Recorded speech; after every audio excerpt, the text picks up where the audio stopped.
ইয়াকুব আলাইহিস সালাতু ওয়াস সালাম ডাক দিয়া বলে, আমি আগেই তো তোমাদেরকে নিষেধ করেছিলাম আমার সন্তান ইউসুফকে তোমরা নিও না। কই আমার কথা তোমরা তো শুনলা না? আমার সন্তান ইউসুফরে যে বাগে খাইছে প্রমাণ কই? 10 ভাই শরীরের জামাটা যেই জামার মধ্যে কৃত্রিম রক্ত মাইখা নিয়ে গেছে। 10 ভাই ডাক দিয়া কয়, বাবা আমার, আমরা জানি আপনি আমগো কথা বিশ্বাস করবেন না, এই জন্য কোন রকম জামাটা রাখতে পারছি। দেখেন ইউসুফের জামাটা রক্ত মাখা। ইয়াকুব আলাইহিস সালাতু ওয়াস সালাম জামাটা হাতের মধ্যে নিলেন, জামাটা হাতের মধ্যে নিয়ে নাকের কাছে নিয়ে গ্রান নিলেন। তিনি একজন আল্লাহর প্রেরিত পয়গম্বর, দুনিয়ার কোন মুখ্য সূক্ষ্ম মানুষ না। কথা কোন ঠিক না বেঠি? নিজের রক্ত যেই সন্তানের শরীরের মধ্যে আছে, ওই রক্ত মাখা জামা নাকের কাছে নিয়ে গ্রান নিলে বুঝতে পারবেনি। কথা কয় না, বুঝতে পারবেনি। এবার জামাটা গ্রান নিয়া তিনি দেখলেন এই রক্ত ইউসুফের গায়ের রক্ত না, এটা কৃত্রিম রক্ত, যে কোনো একটা পশুর রক্ত হবে। ইয়াকুব আলাইহিস সালাতু ওয়াস সালাম কান্নায় বিভোর, আর জামাটা খুইলা দেখলেন জামাটা কোনো একটা দিক দিয়া ছিঁড়া নাই।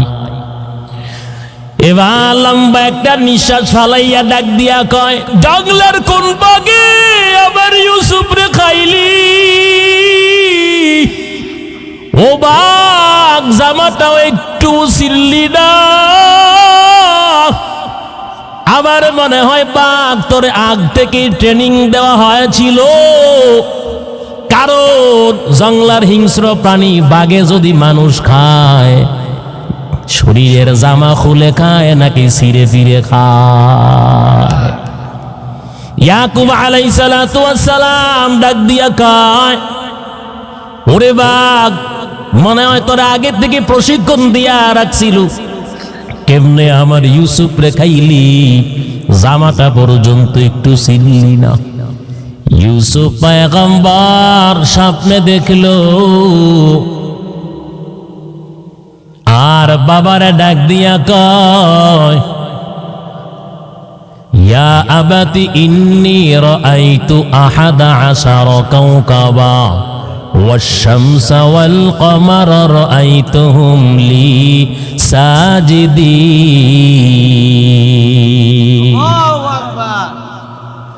বাবাকে ডাক দিয়া বলে, ও বাবা, আজকে রাত্রে আমি স্বপ্নে দেখলাম আকাশের 11টা নক্ষত্র এবং চন্দ্র সূর্য আমি ইউসুফের কদমের মধ্যে সাজদা দিয়েছে। ইয়াকুব আলাইহিস সালাতু ওয়াস সালাম ডাক দিয়া বলে, ক্বালা ইয়া আবাতি ফাআল মা তু'মার সাতাজিদুনি ইনশা। ক্বালা ইয়া বুনাইয়া লা তাকসুস রু'য়াকা আলা ইখওয়াতিকা ফায়াকিদু লাকা কাইদা ইন্নাশ শাইতানা লিল ইনসানি আদুউম মুবিন।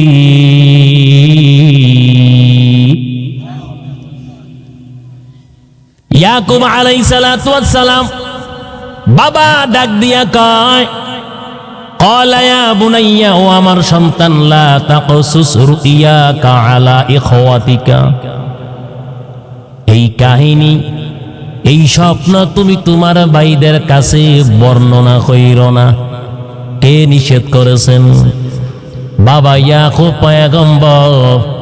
এরপর থেকে ইউসুফ নবীরে শুধু কাছাকাছি রাখে, কারণ বনি ইসরাইল এত খারাপ, বনি ইসরাইল জাতির মতো নিকৃষ্ট জাতি জমিনের মধ্যে আর কেউ ছিল না। তবে এই স্বপ্নের খবর অন্যান্য ভাইদের কাছে চলে গেল, শয়তান লাগায়া দিছে। 10 ভাই পরামর্শ করে, বাবা ইয়াকুব নবী শুধু আমগো ছোট ভাই ইউসুফরে শুধু মোহাব্বত করে ভালোবাসে, অথচ আমরা একটা টিম 10 ভাই, শরীরের মধ্যে পর্যাপ্ত পরিমাণ শক্তি আছে, যেদিক দিয়া যাই ফালায়া দেই। হাসিনিয়া ছেলেটা যদি খারাপ হয়, মাস্তান যদি হয়, বাবার শরীর গরম তাই কথা কোন ঠিক নেই। ছেলেটা যদি উশৃঙ্খল হয়, বহু বাবারা আছে ওই ছেলেরই নিয়া বহু গর্ববোধ করে, কথা কোন ঠিক নেই। 10 ভাই বলে, পরামর্শ করে, আমরা একটা টিম, অথচ বাবা আমাদেরকে শুধু দূরে রাখে, ইউসুফকে শুধু কাছে রাখে। না না, অবশ্য ইউসুফকে সরাইয়া আমরা 10 ভাই বাবার নিকটস্থ হওয়া লাগবে, বাবার কাছাকাছি যাইতে হবে, না হয় বাবার সব সম্পত্তি ইউসুফরে দিয়া দিবে। নাউজুবিল্লাহ। প্রতিদিন বাবার কাছে ডাক দিয়া কয়, বাবা ছোট্ট ভাই ইউসুফকে আপনি শুধু কাছে রাখেন গো বাবা, দেন না আজকের দিনের জন্য আমগোর সাথে খেলার মাঠে খেলাধুলা করবে। ইয়াকুব পয়গম্বর ডাক দিয়া কয়, না ইউসুফ ছোট্ট মানুষ, তোমরা খেলাধুলা করো, ইউসুফ রে নিও না, বাগে খেয়ে ফেলবে। এর পরের দিন আবার গিয়া পিরাবিরি করল, বাবা আমরা তো ইউসুফের হিতাকাঙ্ক্ষী, কেন আপনি আমাদেরকে বিশ্বাস করতে পারতেছেন না? একটা দিনের জন্য ইউসুফরে আপনি আমাদের সাথে দেন, আমাদের সাথে খেলাধুলা করবে। আমরা 10 ভাই ইউসুফের হিতাকাঙ্ক্ষী, আমরা থাকতে ইউসুফের কোনো ক্ষতি হতে দেব না। যতই বাবারে বুঝায়, ইয়াকুব নবীর দিলের মধ্যে বড় ভয়, কারণ তিনি কিন্তু কোনো সাধারণ মানুষ না, আল্লাহ পাকের প্রেরিত একজন পয়গম্বর। পীড়াপিড়ির পর ইয়াকুব পয়গম্বর অনুমতি দিল। যাওয়ার সময় বারবার ডাক দিয়া বলে দিয়েছিল, আমার কলিজার টুকরা ইউসুফরে কিন্তু তোমরা দেইখা রাইখো। 10 ভাই নিয়ে গেল, আগেই তো প্ল্যান ছিল পথের কাঁটা সরাইতে হবে। 10 ভাই নিয়ে গেল, সিদ্ধান্ত করলো মেরে ফেলবে। 10 জনের মধ্যে একজন কয়, মাইরা লাভ নাই, ছোট্ট মানুষ, ওই সামনে একটা অন্ধকূপ দেখা যায়, অন্ধকূপের মধ্যে ফালায়া দাও। কি লাভ হইব, মাইরা ফালাইয়া দাও অন্ধকূপে, দেবে না। বিভিন্ন দেশের বণিকরা আসবে, আর নিয়ে যাইবে। এবার পরামর্শ সাপেক্ষে ছোট্ট বালক ইউসুফ নবীকে অন্ধকূপের মধ্যে ফেলাইয়া দিল, আর শরীর থেকে জামাটা নিয়া বকরি জবাই কইরা কৃত্রিম রক্ত মাইখা 10 ভাই বাবার সামনে গিয়া নাটকীয় কান্না আরম্ভ করলো। আর বাবারে ডাক দিয়া কয়, বাবা পারলাম না ছোট্ট ভাই ইউসুফকে বাঘের মুখ থেকে বাঁচাইতে পারলাম না গো বাবা, বহু চেষ্টা করেছি, ইউসুফরে বাঘের মুখ থেকে বাঁচাইতে পারলাম না। জঙ্গলার একটা ক্ষুধার্ত বাঘ ইউসুফরে খেয়ে ফেলেছি।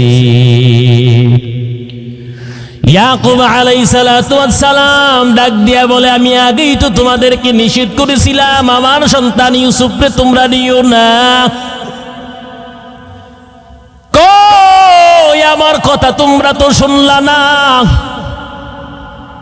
আমার সন্তান ইউসুফরে যে বাঘে খাইছে প্রমাণ কই?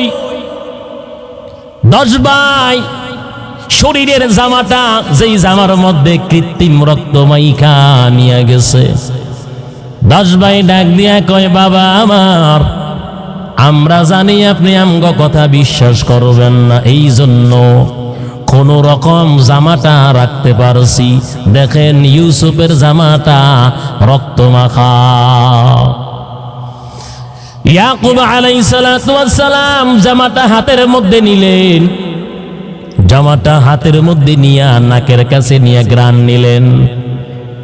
তিনি একজন আল্লাহর প্রেরিত পয়গম্বর, দুনিয়ার কোনো মুখ্য সূক্ষ্ম মানুষ না। কথা কোন ঠিক না বেঠি? নিজের রক্ত যেই সন্তানের শরীরের মধ্যে আছে, ওই রক্ত মাখা জামা নাকের কাছে নিয়ে ঘ্রাণ নিলে বুঝতে পারবেনি। কথা কয় না, বুঝতে পারবেনি। এবার জামাটা ঘ্রাণ নিয়া তিনি দেখলেন এই রক্ত ইউসুফের গায়ের রক্ত না, এটা কৃত্রিম রক্ত, যে কোনো একটা পশুর রক্ত হবে। ইয়াকুব আলাইহিস সালাতু ওয়াস সালাম কান্নায় বিভোর, আর জামাটা খুইলা দেখলেন জামাটা কোনো একটা দিক দিয়া ছিঁড়া নাই। এবার লম্বা একটা নিঃশ্বাস ফালাইয়া ডাক দিয়া কয়, জঙ্গলের কোন বাগে আবার ইউসুফ রে খাইলি? ও বাঘ, জামাটাও একটু ছিড়লি না? আমার মনে হয় বাঘ তোর আগ থেকে ট্রেনিং দেওয়া হয়েছিল, কারণ জঙ্গলার হিংস্র প্রাণী বাঘে যদি মানুষ খায়, শরীরের জামা খুলে খায় নাকি ছিঁড়ে ফিরে খায়? ইয়াকুব আলাইহিস সালাতু ওয়াস সালাম ডাক দিয়া কয়, ওরে বাঘ, মনে হয় তোরা আগে থেকে প্রশিক্ষণ দিয়া রাখছিল, কেমনে আমার ইউসুফ রে খাইলি, জামাটা পর্যন্ত একটু ছিঁড়লি না? বলেন তো বাবা, ইয়াকুব পয়গম্বর বুঝার বাকি আছেনি? খাইছেনি ধরা? কথা কয় না। জানার পরে বললে কি লাভ হবে? ইয়াকুব নবী বাস করিতেন কেনানে, ইয়াকুব নবী বাস করিতেন কেনানে, সবার চাইতে ভালোবাসতেন ইউসুফকে, সবার চাইতে ভালোবাসতেন ইউসুফকে। ধরা খাইছিনি গো? মনে রাখবেন, দুনিয়ার জমিনে তুমি যত বড় মাস্তান হও না কেন রে যুবক, যত বড় খুনি হও না কেন, মনে রাখবা খুন কইরা অপরাধ কইরা জমিনের মধ্যে বাঁচতে পারবা না। যদিও সাময়িক সময় জমিনের মধ্যে বাঁচলাম, মৃত্যুর পর আমার মালিকের আদালত থেকে বাঁচার কোনো সুযোগ নাই। কাদেরে কুরদ তুদারি বর কামাল, আংতা রব্বি আংতা হাসবি জুল জালাল, তুহি কদর জলিলুল্লাহ জাদার, বহর হালে তুহি মেরা নেগাদার। আমার পর্দার অন্তরের মা বোনেরা, ও মা বোনেরা, কলিজা দিয়া কথাগুলো শুনে রাখো গো মা। ও তিতাস থানার পর্দার অন্তরের মা, আজকে আমগো মা বোনেরা স্বার্থের জন্য নিজের সন্তানকে পর্যন্ত হত্যা করে আছে না নাই? কথা কয় না। মায়েরা পর্যন্ত, যে মায়ের কাছে একটা সন্তান সবাই আমরা মনে করি নিরাপদ, কিন্তু বর্তমান প্রেক্ষাপট বাংলাদেশ আমগরে দেখায়া দিল, একটা মায়ের কাছে সন্তান কিন্তু নিরাপদ না। কত মা বোনেরা স্বামী বিদেশের জমিনে তাকে জীবন তেজপাতা করে রক্ত পানি করে টাকা পয়সা দেয়। আমার মা বোনেরা পরকীয়ার প্রেমে আসক্ত হইয়া সন্তান হত্যা কইরা পরকীয়ার প্রেমিকের সাথে পালায়া যায়। কথা কয় না, আছে না নাই? অথচ একজন আল্লাহর বান্দা যুবক 3 মাস হইল বিয়ে করছে, মা ফালাইয়া বাবা ফালাইয়া আদরের স্ত্রী ফালাইয়া বুকের মধ্যে পাথর বাইদা বিদেশের জমিনে যায়। যায়নি ভাই, কথা কয় না?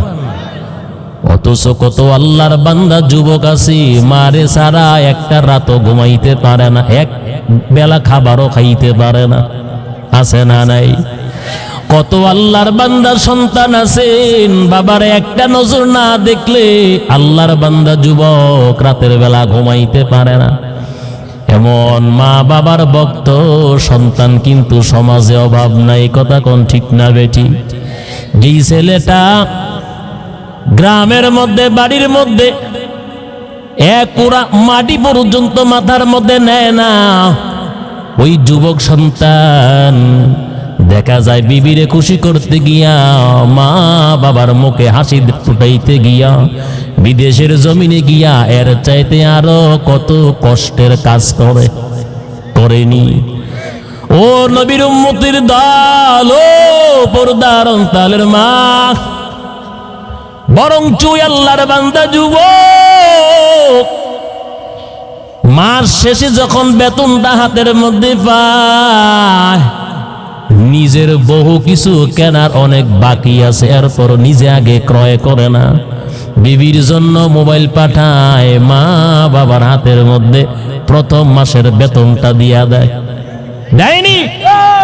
এরপরও তো বিবির মন পায় না। কথা কোন ঠিক না বেঠি? শেষ পর্যন্ত ভাগ্যের কি নির্মম পরিহাস, ওই স্বামীর ঘাম ঝরা রক্ত পানি কইরা ইনকামের সব টাকা নিয়া রং নাম্বারে পরকীয়ার প্রেমে আসক্ত হইয়া রাতের বেলা পলায়ন করে, আছে না নাই? আল্লাহর কসম করে বলি নবীর উম্মত, দুনিয়ার জমিনে সামান্য একটু শান্তির জন্য এত বড় অপরাধ করলেন, এত বড় অন্যায় করলেন, আল্লাহর আদালত থেকে কিন্তু বাঁচার কোনো সুযোগ নাই। 1 বছর আগে দেখলাম একটা নারীরে নিয়ে 2 জন পুরুষ টানাটানি করে, মনে আসেনি? ওই বরুরানি না সিলেটে জানি, স্বামী বিদেশ থেকে আইয়া দেয়, তার স্ত্রী হোটেলের মধ্যে আরেকজন লইয়া খাবার খায়, একজনে এক হাতের মধ্যে দইরা ডান দিকে টানে, আরেক পুরুষ আরেক হাতের মধ্যে দইরা বাম দিকে টানে। আমি যখন ভিডিওটা দেখলাম তখন আমার মনটা চাইছিল কেন তারা টাইনা ছিঁড়া ফেলায় না মাঝখান দিয়া। কথা কয় না?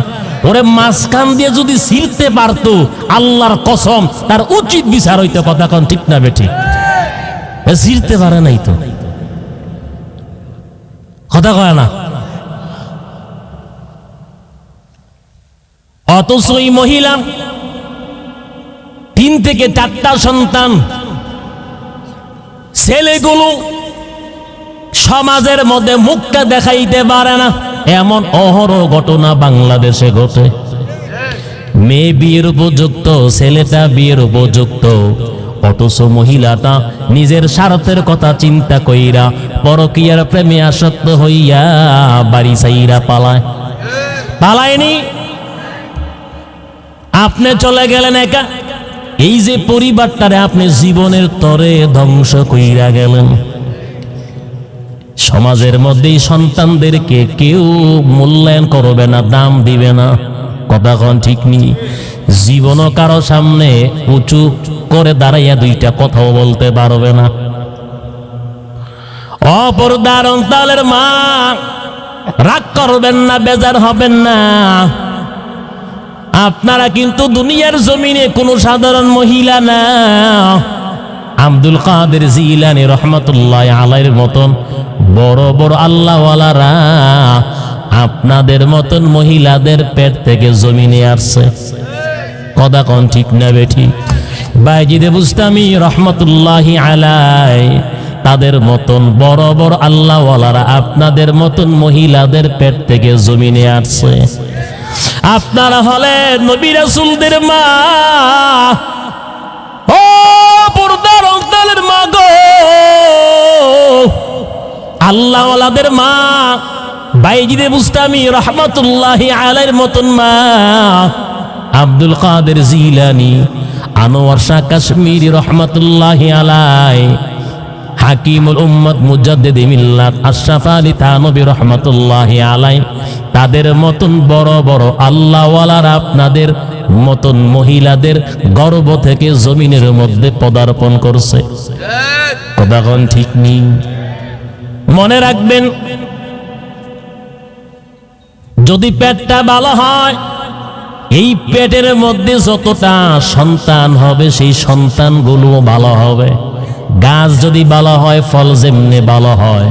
মনে রাখবেন, নারী তুমি যদি ভালো হও, তোমার গর্ভ থেকে যতটা সন্তান বের হবে ওই সন্তানগুলো ভালো হবে। ভালো হবে নি না? সব বাদ দিয়া, নামাজ কালাম বাদ দিয়া হ্যাঁ টিকটক করে, করেনি টিকটক? আর শিক্ষা হয় না অন অপরদার অন্তলের মা। আমার যুবক যুবতী বোনেরা অন টিকটক করা শুরু করছে, চাষিরাও বলে টিকটক করে। ওই ময়মনসিং গেলাম, হেরা কহ আমাকে এদিক দিয়ে শুরু হয়ে গেছে। 500 পাওয়ারের চশমা লাগাইয়া ফেসবুক চালায়নি। যেই মুরব্বী বাবারা, মুরব্বী মহিলারা, বৃদ্ধ মহিলারা নামাজের পরে কোরআন ভক্ত জিকির করতে এখন ফেসবুক লে বইয়া পায়। কথা কয় না? ইউটিউব লে বইয়া পায়। কথা কোন ঠিক না বেঠি? আমার যুবক যুবতী বোনেরা টিকটক করতে গিয়া কত বোনেরা পর্যন্ত দুনিয়ার জমিন থেকে ঠাড়া ফিরে মরছে নি? ওই ছাদের উপরে একেবারে বলে যায় নাই। তবে কয়েকদিন আগে ওই যাত্রাবাড়িতে 5 তলা বিল্ডিং এর উপর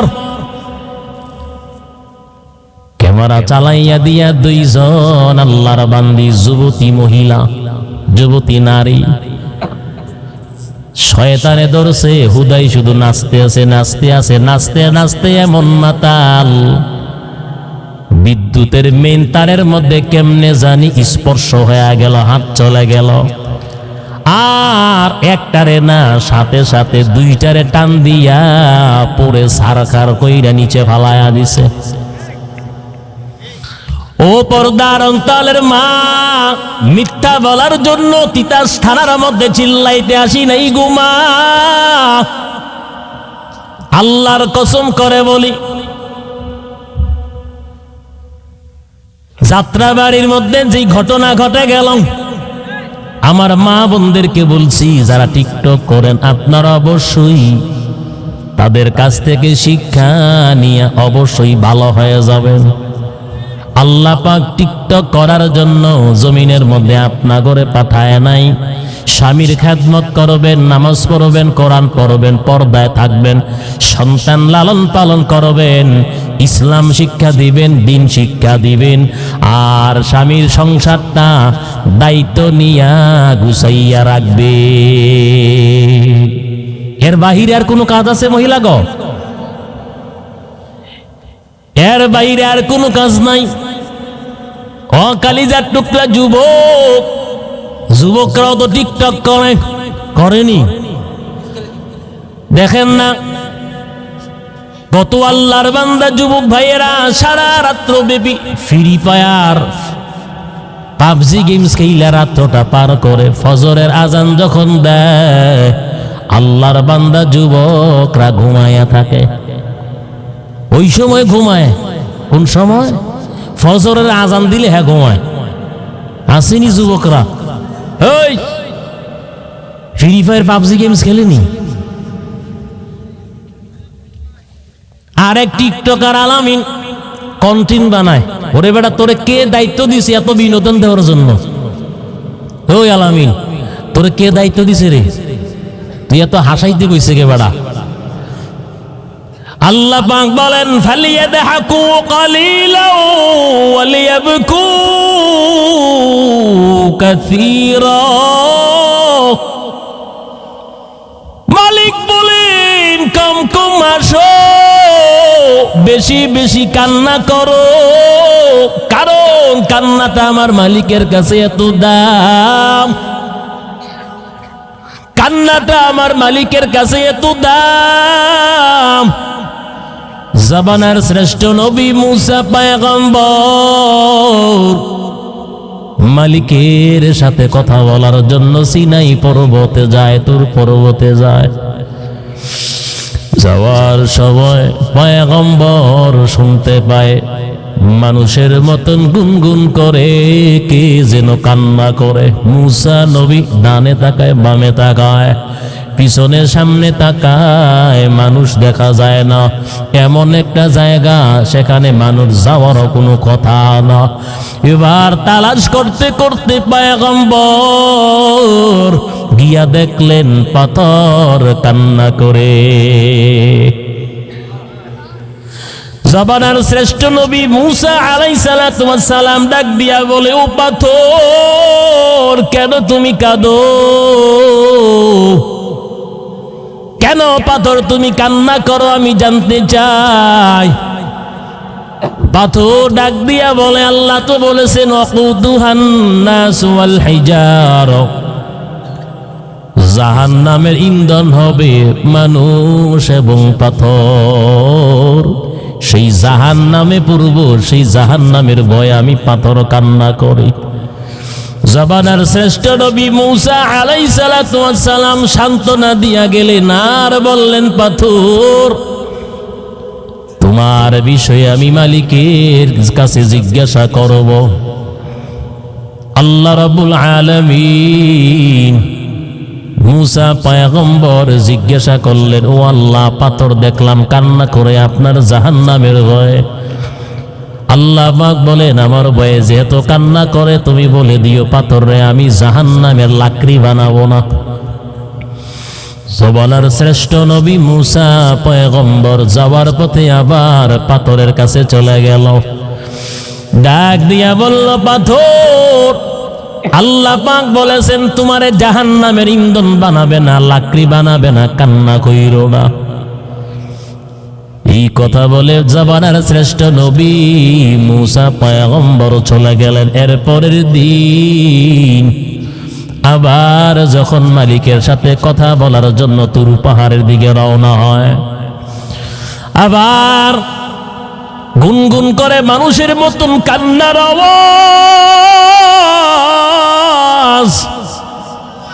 আবার জামানার নবী চলতেছেন, ওই পাথর আবার কান্না করে। নবী ডাক দিয়া কয়, রে পাথর আল্লাহ তো তোমারে ক্ষমা করে দিছে, কেন তুমি আবার কাঁদো? পাথরের জবান আমার মালিক খুলে দিছে। পাথর ডাক দিয়া কয়, পয়গম্বর আমি জাহান্নামের ভয়ে কান্না করার কারণে আল্লাহ পাক আমি পাথরে আযাব থেকে মুক্তি দিয়েছে, ক্ষমা করেছে। আমি বুঝতে পারছি কান্নাটা আমার মালিকের কাছে সবচাইতে বেশি দাবি। অতীতাসের মুসলমান ও কলিজার টুকরা যুবক ভাইয়েরা, আজকে এত শত গুনাহ করার পর চোখে পানি আসে না। ও দাড়ি পাকাওয়ালা বৃদ্ধ মুরব্বী বাবা, ও পর্দার অন্তরের মা, হাজার হাজার কোটি কোটি গুনাহ করে রাখলাম, আমলনামার মধ্যে কত পাহাড় পরিমাণ বড় বড় গুনাহ, এরপরেও চোখে পানি নাই। ও নবীর উম্মত, আল্লাহ পাক নবীর ডাক দিয়া কয়, ও নবী আমার দুনিয়ার জমিনে এমন কোন অস্ত্র নাই, কামান নাই, বিমান নাই, আমি আল্লাহ রাগ করলে, আমি আল্লাহর গুসা করলে আমার রাগকে নিয়ন্ত্রণ করবে, কন্ট্রোল করবে। আমি আল্লাহ গুসা করলে আমারে ঠান্ডা করবে এমন কোন হাতিয়ার নাই, বিমান নাই, কামান নাই। কিন্তু আল্লাহ রাব্বুল আলামিন মায়ার নবীর ডাক দিয়ে কয়, ও নবী আমার, যখন আপনার গুনাহগার বান্দা বান্দিরা গুনাহ করে, অপরাধ করে, চোখ থেকে পানি ছেড়ে যখন কাঁদে, ওই গুনাহগার বান্দা বান্দির চোখের পানি দেখলে আমি মালিক আর গোসা করে থাকতে পারি না। এলাকার মুসলমান, আল্লাহর গোলাম, আল্লাহ পাক বলেন দুইটা ফোঁটা আমি আল্লাহর কাছে সবচাইতে বেশি দামি। এর মধ্যে এক নাম্বার বান্দা বান্দির চোখের পানি, দুই নাম্বার আল্লাহর দ্বীন কায়েমের জন্য যারা মাঠে ময়দানে রক্ত ঝরায়, সেই রক্তের ফোঁটা আমার মালিকের কাছে সবচেয়ে বেশি দামি। এবার পাথর ডাক দিয়া বলে, ও পয়গম্বর, কান্নার কারণে আল্লাহ পাক জাহান্নামের আযাব থেকে আমারে মুক্তি দিছে। আমি বুঝতে পারছি কান্নাটা আমার মালিকের কাছে সবচেয়ে বেশি প্রিয়। এতদিন আমি পাথর কান্না করেছি আল্লাহর জাহান্নামের ভয়ে, যেহেতু জাহান্নাম থেকে আল্লাহ আমারে ক্ষমা করেছেন, মুক্তি দিয়েছেন, আজ থেকে কিয়ামত পর্যন্ত কান্না করব আমার মালিককে রাজি এবং খুশি করার জন্যে। ইয়া ইলাহি মুঝসে মুঝকো দূর কর, তাকে দেখো মুঝ মে তুঝকো এক নজর। ইয়া ইলাহি तू मेरा माबूद है, या इलाही तू मेरा माशूक है। हर गोरी ने के तू तो यार है, छू न मांगे उसे तू बेजार है। अतिना फी दार दुनिया ना हसन, अतिना फी दार उक़बा ना हसन। ও কলিজার টুকরা যুবক, কই নামাজ নাই, কোরআন নাই, রমজানের রোজাও তো রাখে না। কত আল্লাহর বান্দা নওজোয়ান যুবক আছে, শরীরের মধ্যে পর্যাপ্ত শক্তি থাকার পরেও রমজান মাসে রোজা রাখে না। আছে না নাই? কি জবাব দিবেন আল্লাহর বান্দা? কারণ আল্লাহ পাক তো বলেছেন, মায়ার নবী, নামাজ, হজ, যাকাত, দান, সদকা, অন্যান্য যত আমল আছে, ওই আমলের প্রতিদান আমার ফেরেশতারা বান্দা বান্দির হাতের মধ্যে উঠাইয়া দিবে গো নবী। কিন্তু যেই বান্দা বান্দিরা আমি মালিকের জন্য শুধু রোজা রাখবে, রোজা আমি আল্লাহর জন্য যারা রোজা পালন করবে, আল্লাহ পাক বলেন, ও নবী, সেই রোজার প্রতিদানটা, পুরস্কারটা আমি মালিক নিজের হাতে আমার বান্দাদের হাতের মধ্যে উঠাইয়া দেব। ও তিতাস থানার মুসলমান যুবক, আগামীকাল দুপুর 12টায় যদি ঘোষণা হয়, যমুনা টিভির মধ্যে, সময় টিভির মধ্যে ডক্টর ইউনুস আপনাগো তিতাস থানা কদমতলী গ্রামের অমুকের ছেলে তমুকরে পুরস্কার দিব, 1 সপ্তাহ পর, 1 সপ্তাহের ভিতরে আল্লাহর বান্দা যুবক কোনোদিন ঘুমাইতো না, খুশিতে আনন্দে। একই সর্বনাশে ডাক্তার ইউনুস আমারে পুরস্কার দিব, সবাই দেখবে, গোটা বিশ্ব আমারে দেখবো। খানাও খাইতো না, পেট ভরা আছে। কতক্ষণ? অথচ আল্লাহ পাক বলেন, জি আল্লাহ পাক পাহাড়, সাগর, পর্বত বানাইলেন, যে আল্লাহ পাক এত নিখুঁত ভাবে পৃথিবীটারে সাজাইলেন, যে আল্লাহ পাক সাতটা আসমান কুদরতি ভাবে খুঁটি ছাড়া দাঁড় করাইয়া রাখলেন। যে আল্লাহ পাক জমিনটারে সলব বানায় নাই, বিছানা বানাইছেন। যে আল্লাহ পাক এত সুন্দর সুন্দর মানুষ বানাইলেন। যে আল্লাহ পাক এত সুন্দর সুন্দর কণ্ঠ দান করলেন, এত সুন্দর সুন্দর পশু পাখি বানাইলেন। যে আল্লাহ পাক এত রকমারি খাবার আল্লাহ বানাইলেন। ওই আল্লাহ না জানি কত সুন্দর দেখার দরকার আছে না নাই? দরকার আছে না নাই? আল্লাহ পাক বলেন, রোজা একমাত্র আমি মালিকের জন্য।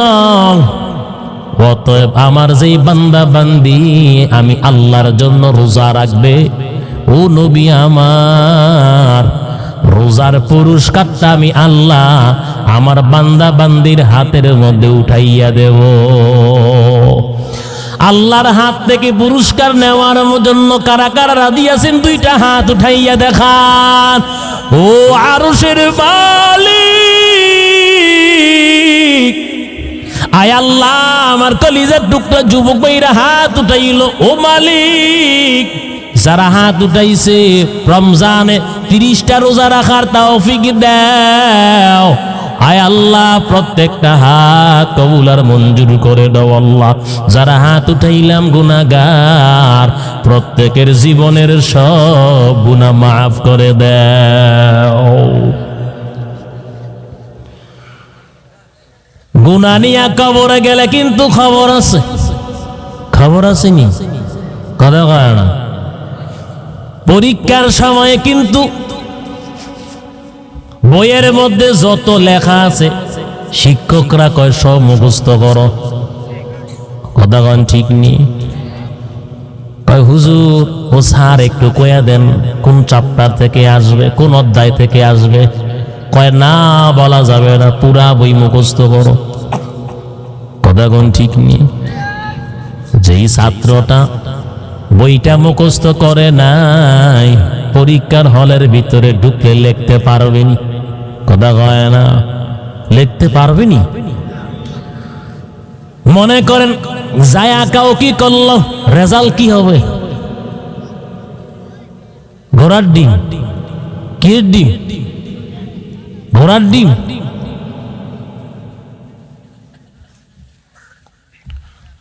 ঘোড়ার ডিম পাওয়া যায়,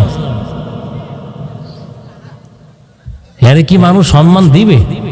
এর ছাত্র ভাইরা কথা কয় না। যেই ছেলেটা মনে করেন 2025 সালে ঘোড়ার ডিম পাইল পরীক্ষা দিয়া, ওই ছেলেটা কিন্তু 2026 সালে A+ পাইতে পারে, পারেনি। মনে রাখবেন, দুনিয়ার জমিনে পরীক্ষার দেওয়ার হালাত কিন্তু একরকম, পরকালের পরীক্ষার হালাত কিন্তু আরেক রকম। দুনিয়ার জমিনে একবার যদি পরীক্ষার মধ্যে পাশ না করে, দ্বিতীয়বার পাশের আশা করা যায়, পাশ করার কিন্তু ব্যবস্থা থাকে। আল্লাহর আদালতে একবার যদি ফেল করা হয়, দ্বিতীয়বার কিন্তু পাশ করার আর কোনো অবকাশ নাই। দুনিয়ার জমিনে কিন্তু অপশন থাকে। শিক্ষক বলে দেয়, স্যার কয়া দেয়, যারা এই বার্ষিক পরীক্ষার মধ্যে যারা রেজাল্টটা ভালো করতে পারো নাই, তোমরা এখন থেকে হিম্মত করো, সাহস নাও, আগামী বার্ষিক পরীক্ষায় ভালো একটা রেজাল্ট কইরা দেখাইবা। আল্লাহ রব্বুল আলামিন হাসরের ময়দানে যে পরীক্ষা নিবেন, ওই পরীক্ষার মধ্যে যদি একবার কেউ ফেল করে, দ্বিতীয়বার পরীক্ষা দিয়া পাশ করার কিন্তু কোনো আশা থাকে না। এই জন্য আল্লাহর কবরে যাওয়ার সময় ভালো করে চিন্তা ভাবনা করে মালিকের কবরে যাইতে হবে। ও কলিজার টুকরা যুবক, মনে রাখবেন, মালিকের জান্নাত যদি পাইতে হয়, ইমানটা ঠিক রাইখা নামাজ লাগবে, নামাজ। মালিকের জান্নাত যদি পাইতে হয়, অবশ্যই আমল লাগবো, আমল, ভালো আমল ছাড়া মালিকের জান্নাত কিন্তু পাওয়া যাবে না। ও নবীর উম্মতির দান, মায়ার নবী, রহমতের নবী জানায়া দেয়, 5 ওয়াক্ত নামাজ দৈনন্দিন যারা ওয়াক্ত মতো জামাতের সঙ্গে আদায় করবে, আল্লাহ রাব্বুল আলামিন 5টা পুরস্কার দান করবেন। কয়টা পুরস্কার? 5টা পুরস্কার। মায়ার নবী বলেন, 1 নাম্বার পুরস্কার, আল্লাহ পাক দুনিয়ার জমিনে রিজিকের অভাব দূর করে দিবেন। এই ময়দানে আমরা যারা আছি, বলেন তো কার রিজিকের দরকার নাই? কথা কয় না। যে লাখপতি তারও কিন্তু প্রয়োজন, যে কোটিপতি সেও কিন্তু বৈশা বৈশা খায় না। কথা কোন ঠিক না বেটি? আর যার নাই তার তো মাথা গরম। কথা কোন ঠিক না বেটি? ওরে আল্লাহর বান্দারা, কিস্তিওয়ালারে তালাশ করতে হবে না, আমার মালিককে তালাশ করো। কিস্তিওয়ালা সাররে তালাশ করিও না রে যুবক, আমার মালিকরে তালাশ করো। আমার মালিকের কুদরতি কদমে সাজদা করো। কিস্তিওয়ালার ধারে ধারে যায়ও না, ঘুইরো না।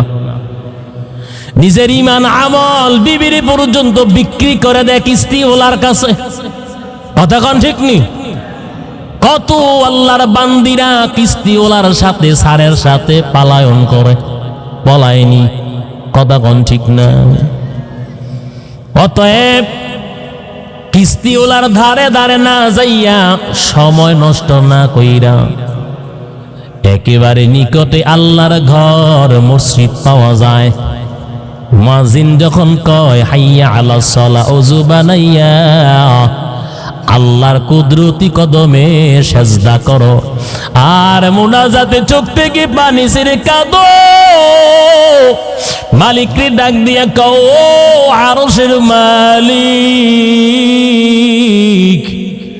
ওয়াল্লাহ জমিনের মধ্যে তো তোমার কত হাজার হাজার মাখলুক, আমার চাইতে আরো নিকৃষ্ট মাখলুক, তাগরে তো তুমি রিজিক খাওয়াও।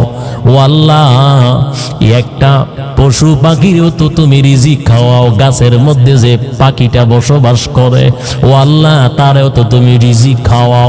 জঙ্গলার মধ্যে বড় বড় হিংস্র প্রাণীরা বসবাস করে, তাদেরকেও তো তুমি রিজিক খাওয়াও। জলের মধ্যে সমুদ্রে কত বড় বড় প্রাণীরা বসবাস করে, ও আল্লাহ, তাদেরকেও তো তুমি রিজিক দাও। আয় আল্লাহ, আমি তো মানুষ, আয় আল্লাহ, তাদের থেকে আমি তোমার কাছে তো শ্রেষ্ঠত্ব মানুষ, অনেক দামি। ও আল্লাহ, আমি আর ডানে বামে কোথাও যাব না। আয় আল্লাহ, আমি তোমার কুদরতি কদমে সাজদা দিলাম। আর আল্লাহর কাছে যদি চোখ থেকে পানি ছেড়ে বলা যায়, আর বলবেন, ও মালিক, মাথার মধ্যে ঋণের পূজা আছে, রিজিকের অভাব, ও আল্লাহ, তুমি আমার রিজিকের অভাব দূর করে দাও। মাথার উপর থেকে ঋণের পূজা তুমি হালকা করে দাও। ওরে বান্দা বান্দি, 1 দিন 2 দিন 3 দিন, ও নবীর উম্মতের দল, আল্লাহ তো বলেছেন, ওমাইয়া তাওয়াক্কাল আলাল্লাহি ফাহুয়া হাসবুহ, আমি আল্লাহর উপর ভরসা করার মতন যদি করতে পারো, আমি আল্লাহ পাক তোমার জন্য যথেষ্ট হয়ে যাব। আল্লাহ রাব্বুল আলামিন বলেন, আমি আল্লাহ রাব্বুল আলামিন কয় আমার কাছে, ও বান্দা বান্দি চাইতে দেরি হয়, আমি আল্লাহ পাক দিতে দেরি করি না।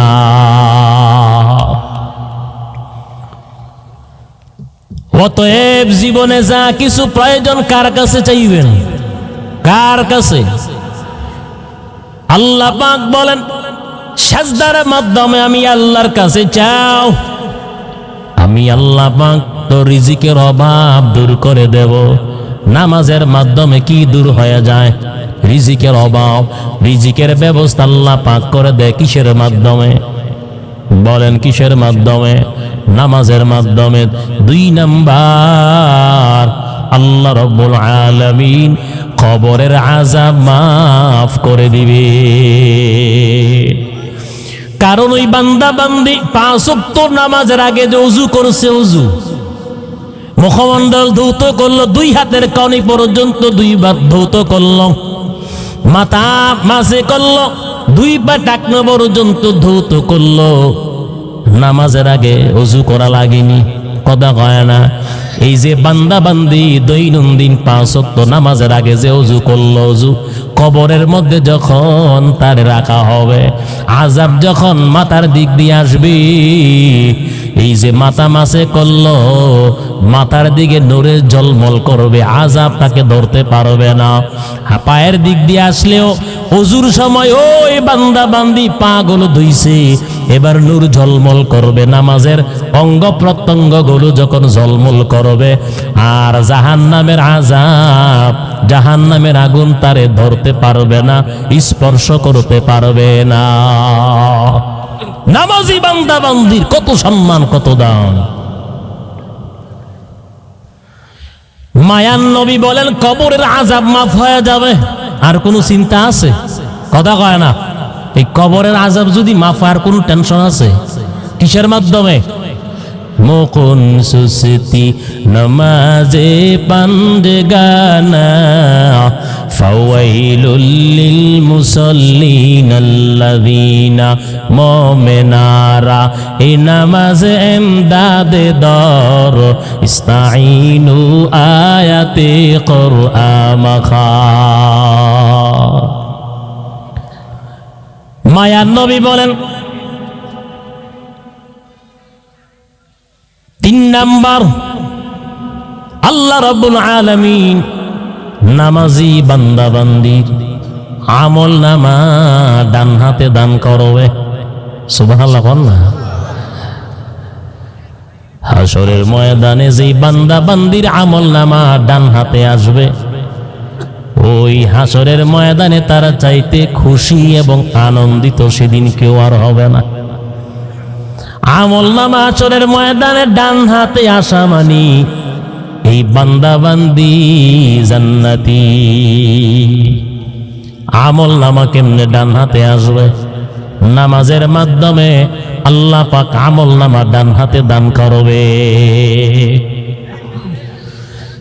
4 নাম্বার, মায়ার নবী রহমতের নবী বলেন ফুলসিরাতের পুল, যেই ফুলসিরাতের পুলটা 30,000 বছরের রাস্তা হবে, 30,000 বছরের দূরত্ব রাস্তা হবে। ফুলসিরাতের পুলটা কত হাজার বছরের দূরত্ব রাস্তা? 30,000 বছরের দূরত্ব রাস্তা। আল্লাহ রাব্বুল আলামিন নামাজি বান্দা বান্দিকে বিজলির আকারে ফুলসিরাতের পুলটা পার করায়া দিবে। খুশি না? 4 নাম্বার, রহমতের নবী বলেন। 5 নাম্বার, মায়ার নবী বলেন আল্লাহ রাব্বুল আলামিন নামাজি বান্দা বান্দিকে বিনা হিসাবে জান্নাতের মালিক বানাইয়া দিবে। বিনা হিসাবে জান্নাতের মালিক।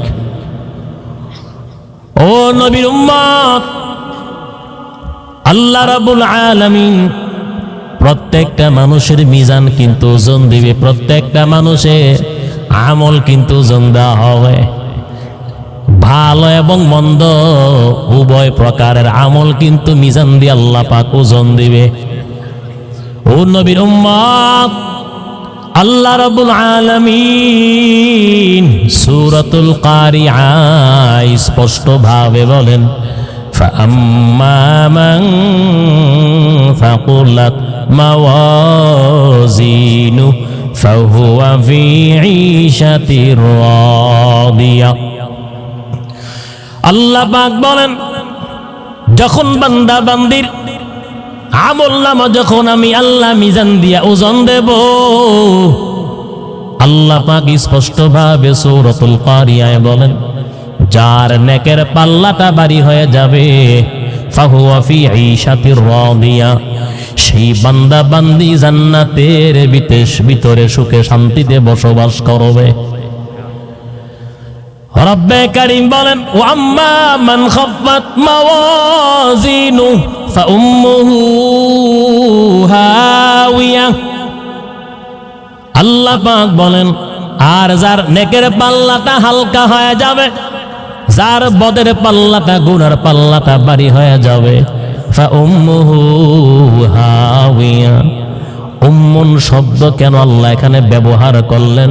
মুফাসসিরিনে কেরাম জবাব দিয়া বলেন, একটা সন্তান মায়ের ভালোবাসার গভীরে থাকে, সন্তানগুলো যেমনি করে মায়ের মোহাব্বত ভালোবাসার গভীরে থাকে, আল্লাহ রাব্বুল আলামিন ফাউম্মুহু হাওিয়া, যার নেকের পাল্লাটা হালকা হবে, বদের পাল্লাটা ভারী হয়ে যাবে, আল্লাহ রাব্বুল আলামিন তার ঠিকানা হবে হাওিয়া, জাহান্নাম। জাহান্নামের গভীরে তার ঠিকানা হবে, বাসস্থান হবে। রব্বে কারীম বলেন, মা আদরাকা মা হিয়া। আল্লাহ পাক মায়ার নবীরে প্রশ্ন করলেন, ও নবী আমার, ওয়া মা আদরাকা মা হিয়া, ও নবী আপনি কি জানেন হাওিয়া কারে বলা হয়? মায়ার নবীর আল্লাহ পাক অদৃশ্যের খবর যতটুকু জানায় নবী এই পরিমাণ জানে, এর বেশি নবী জানে না। আল্লাহ পাক প্রশ্ন করার পর আবার নিজেই জবাব দিয়া দিলেন, হাওিয়া হলো নারুন হামিয়া, আমি আল্লাহর প্রজ্বলিত আগুন, এমন তেজের আগুন। আল্লাহ পাক যখন জাহান্নামের মধ্যে যখন নাফরমান গুনাহগাররে নিক্ষেপ করবে, ও নবীর উম্মত, ওই জাহান্নামের মধ্যে যখন নাফরমান গুনাহগার বেনামাজিরে নিক্ষেপ করবে, নিক্ষেপ করার সময় গায়ের চামড়াগুলো 42 গজ মোটা বানাইয়া দিবে। ও নবীর উম্মত, জাহান্নামের আগুনের উষ্ণতা এত বেশি হবে, আর আগুনের কাজ হলো পুরে ভস্ম করে দেওয়া। তবে দুনিয়ার আগুনের বৈশিষ্ট্য একরকম, জাহান্নামের আগুনের বৈশিষ্ট্য কিন্তু আরেক রকম। আল্লাহ পাক ভিন্ন আয়াতের মধ্যে বলেন, আল্লাতী তাত্তালিউ আলাল আফইদা। নাফরমানের গায়ের মধ্যে জাহান্নামের আযাব, জাহান্নামের আগুনটা লাগা মাত্রই 42 গজ মোটা চামড়া মুহূর্তের মধ্যে পুরে ভস্ম করে একেবারে হৃৎপিণ্ড পর্যন্ত পৌঁছে যাবে। আবার সাথে সাথে পুনরায় আল্লাহ পাক মোটা চামড়া দিয়া মানুষ বানায়া ফেলবে। এইভাবেই চলবে শুধু আযাব। দুনিয়ার জমিনে পায়ের নিচে একটা কাঁটা ঢুকলেই তো সহ্য করতে পারি না, শীত সহ্য হয় না, গরম সহ্য হয় না, মশার কামড়ও তো সহ্য হয় না। আল্লাহর জাহান্নামের আযাব সহ্য করার কারো ক্ষমতা নাই। আছে ক্ষমতা?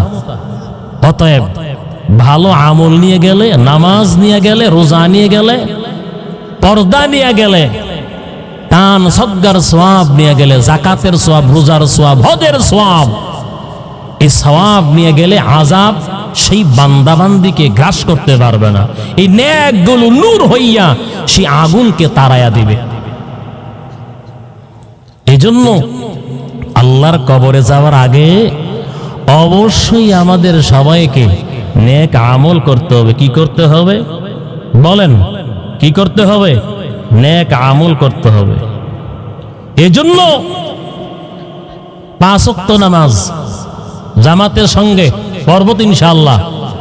5 ওয়াক্ত নামাজ পড়বো। আর হাত উঠান তো আমার সাথে দেখি।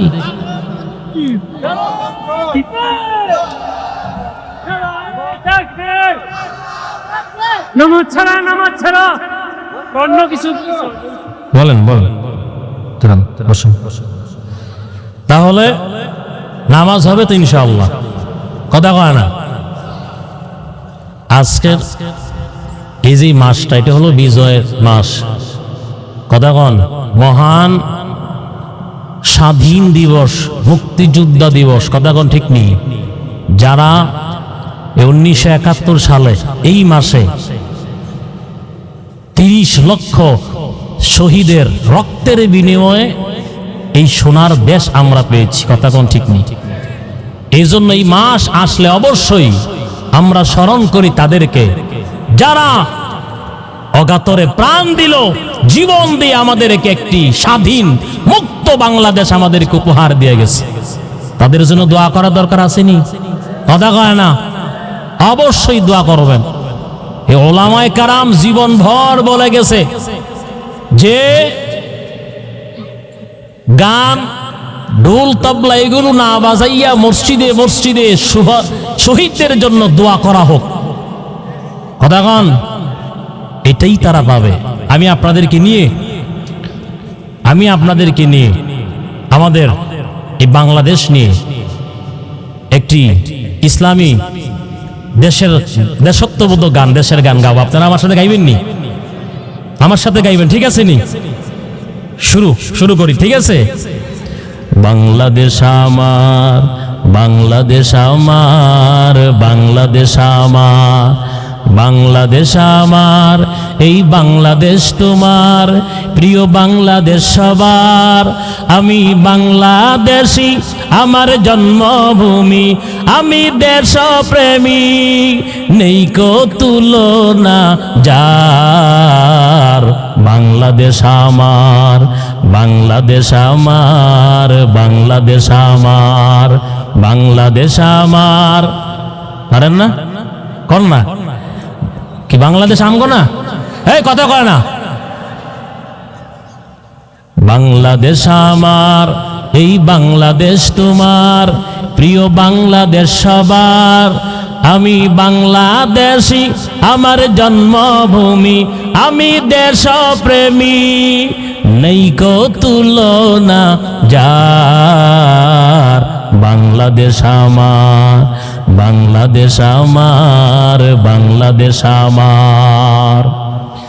স্বাধীন সীমানায় স্বাধীন জীবন, স্বাধীন সবার অধিকার। কতক্ষণ ঠিক না বেঠে? স্বাধীন সীমানায় স্বাধীন জীবন, স্বাধীন সবার অধিকার। ভয় নেই মোদের ভুলিনি আজো, হায়নাদের সেই অত্যাচার। কতক্ষণ ঠিক না বেঠে? স্বাধীন সীমানায় স্বাধীন জীবন, স্বাধীন সবার অধিকার। ভয় নেই মোদের ভুলিনি আজো, হায়নাদের সেই অত্যাচার। এবার শপথ দেশ জাতির তরে, এবার শপথ দেশ জাতির তরে, হব সবে পাহারাদার। বাংলাদেশ আমার, বাংলাদেশ আমার, বাংলাদেশ আমার, বাংলাদেশ আমার, এই বাংলাদেশ তোমার, প্রিয় বাংলাদেশ সবার। আমি বাংলাদেশী, আমার জন্মভূমি, আমি দেশপ্রেমী, নেই কো তুলনা যার। বাংলাদেশ আমার, বাংলাদেশ আমার, বাংলাদেশ আমার। সবুজ শ্যামলে ঘেরা মুগ্ধ বাতাস, হৃদয়ের শীতলতা, গড়তে মোদের সুস্থ জীবন, নেই কো পরাধীনতা। কতক্ষণ ঠিক না বেঠে? সবুজ শ্যামলে ঘেরা মুগ্ধ বাতাস, হৃদয়ের শীতলতা, গড়তে মোদের সুস্থ জীবন, নেই কো পরাধীনতা। লক্ষ শহীদের রক্তে কেনা, লক্ষ শহীদের রক্তে কেনা, সুফল স্বাধীনতা। বাংলাদেশ আমার, বাংলাদেশ আমার, বাংলাদেশ আমার, বাংলাদেশ আমার, এই বাংলাদেশ তোমার, প্রিয় বাংলাদেশ সবার। আমি বাংলাদেশী, আমার জন্মভূমি, আমি দেশপ্রেমিক, নেই তো তুলনা যার। বাংলাদেশ আমার, বাংলাদেশ আমার, বাংলাদেশ আমার, বাংলাদেশ আমার। এই বাংলাদেশ তোমার, প্রিয় বাংলাদেশ সবার।